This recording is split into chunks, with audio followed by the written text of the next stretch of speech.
L'Organisation mondiale de la santé a publié une série de recommandations à l'intention des pays dans le but de contrer les effets immédiats des réductions soudaines de financement extérieur. Il s'agit d'un guide de propositions concrètes publié lundi.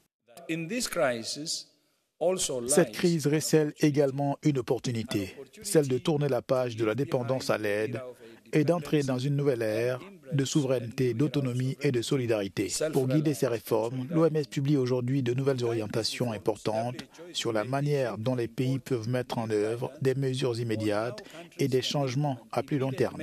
Elle fournit des mesures pratiques et des analyses permettant aux pays de protéger l'accès aux services essentiels à court terme, ainsi que des recommandations pour évoluer vers des systèmes de santé publique durables, financés au niveau national et autonomes pour l'avenir.